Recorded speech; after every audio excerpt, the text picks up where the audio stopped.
tentu sarum kita. Selamat mengikuti. Silakan. Yang saya hormati Kiai Misbah, mudah-mudahan Allah memanjangkan usia beliau dalam takwa kepada Allah, dan juga seluruh pemirsa baik yang ada di Masjid As-Siddiq maupun juga pemirsa Damai Indonesiaku TV One dimanapun berada. Hal-hal yang sifatnya adalah manfaat, ada hal-hal yang sifatnya pahala, yaitu apa tadi? Memanjangkan silaturahim, ketemu orang tua, ketemu keluarga, ketemu kerabat, ketemu teman-teman kita, itu dapat pahala enggak? Dapat pahala insya Allah ya. Kalau kita bersilaturahim kita dapat pahala ya. Kemudian yang kedua apa lagi? Memberi sedekah, hadiah. Betul ya Pak? Ya Bu? Ya.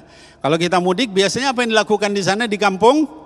Oh, kita bagi-bagi. Ada anak-anak ya kita kasih hadiah dan sebagainya. Dapat pahala enggak itu? Dapat pahala, Masya Allah ya. Nah lalu kenapa tiba-tiba sekarang kita ngobrol soal mudik ya? Lalu kemudian dipermasalahkan. Bapak Ibu sekalian, di dalam Islam itu ya semua hal akan jadi masalah kalau berkaitan dengan 5 ya. Di dalam usul fikih disebut ad-daruriyatul khams. Ada 5 kondisi darurat yang kalau bersentuhan dengan salah satu ini, maka ini jadi masalah di dalam Islam.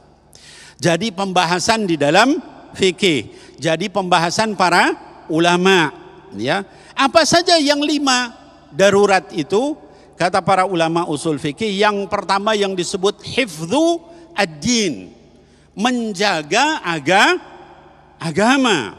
Contohnya apa? Kalau kita melakukan satu perbuatan, kita cuman dengan keluarga kita, tapi dampaknya adalah kita mengakibatkan kekufuran, mengakibatkan kesyirikan, itu jadi urusan agama. Walaupun yang melakukan adalah pribadi, keluarga, ya.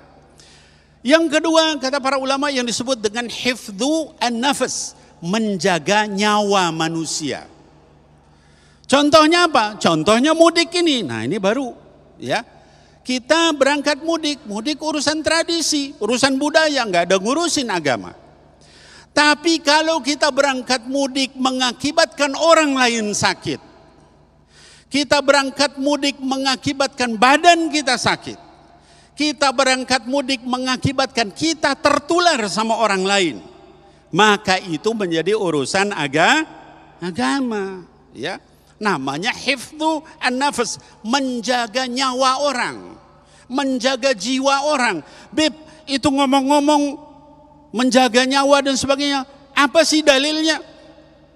Kata Allah Subhanahu wa taala di dalam surah Al-Baqarah dikatakan, Bismillahirrahmanirrahim. Wa la tulqu bi aydikum ila at-tahlukati wa ahsinu. Innallaha yuhibbul muhsinin. Sadaqallahul azim. Wala tulqu bi aydikum ila tahluka. Jangan, kata Allah Subhanahu wa taala, menjatuhkan diri kalian dalam kebinasaan. Jangan menjatuhkan diri kalian dalam kerusakan. Jangan menjatuhkan diri kalian dalam bahaya. Wa ahsinu, selalu dalam keadaan berbuat baik.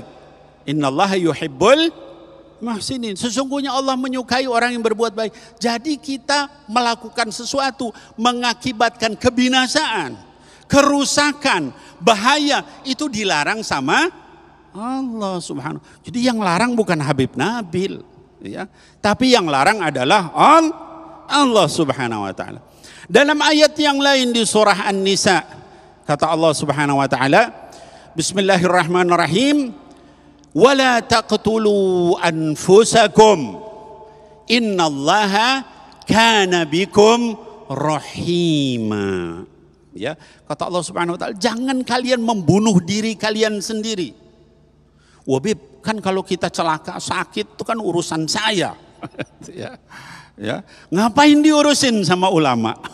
Ngapain diurusin sama agama? Kata Allah, jangan kalian membunuh diri sendiri. Terima kasih Habibana, itulah tadi pemirsa yang dirahmati Allah, menjaga keluarga. Inilah insya Allah yang akan disampaikan oleh Kiai Misbahuddin. Selepas pesan-pesan berikut ini, tetaplah bersama kami, Damai Ensaku, yang dipersembahkan oleh Sarung Wadimor, tentu sarung kita.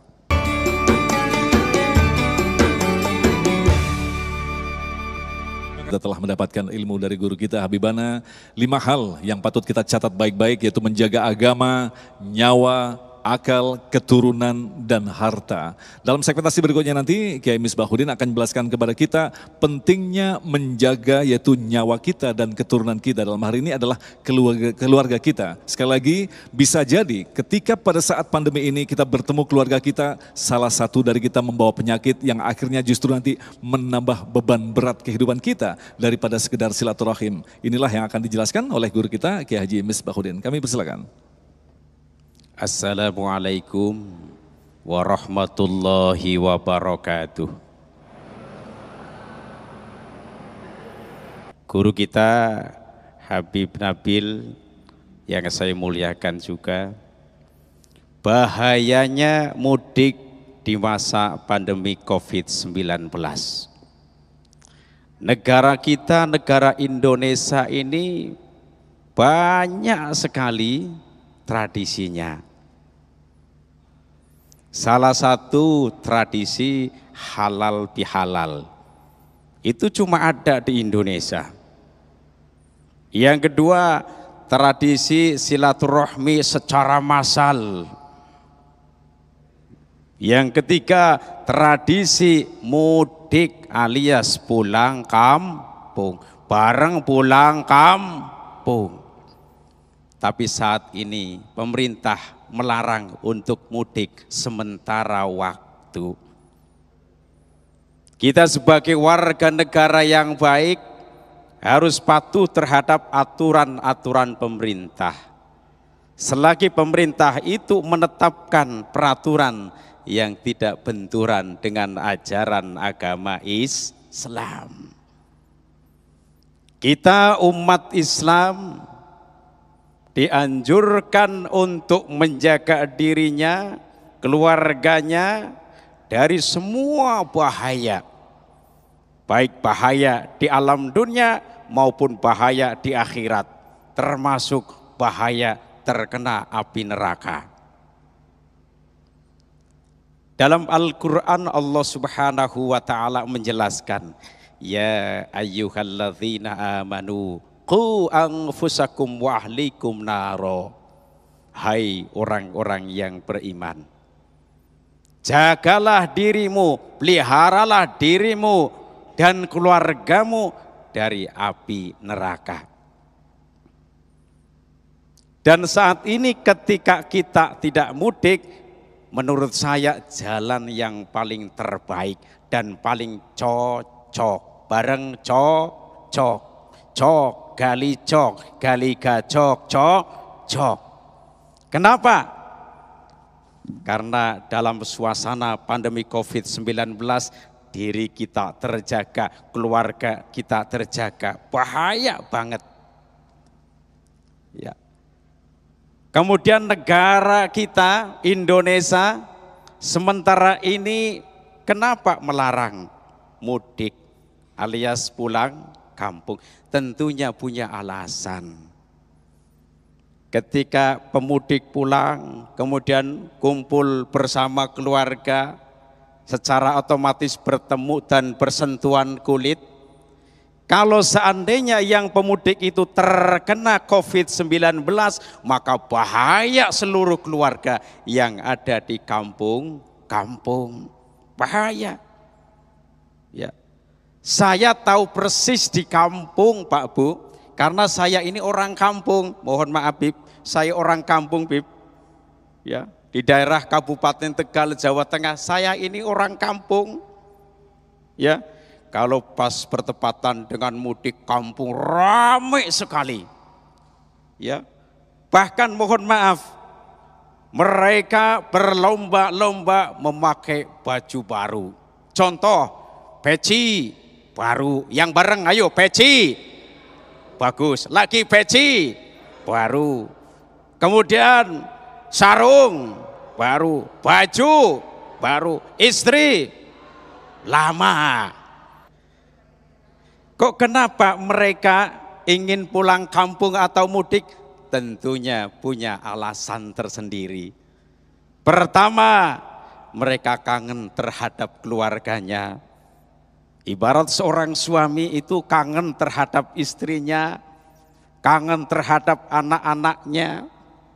Terus yang kedua, kenapa mereka mudik? Alasan yang kedua adalah ingin bertemu juga dengan keluarga-keluarga yang lain. Ya. Terus kemudian yang ketiga, supaya bersilaturahim secara langsung. Ini alasan mereka. Ya, tetapi jangan khawatir. Kita bisa silaturahim walaupun tidak secara langsung. Ada ulama yang mengatakan boleh dengan jarak jauh. Silaturahim boleh dengan jarak jauh. Contoh, kirim salam terhadap keluarga yang ada di kampung. Kirim uang, kirim pakaian, kirim makanan, itu pun salah satu silaturahim. Karena pada pandemi ini yang paling cocok dan paling tepat. Karena mohon maaf, silaturahim memang pahalanya banyak sekali.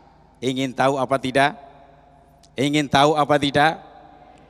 Salah satu, silaturahim itu bisa mempermudah rezeki, melapangkan rezeki.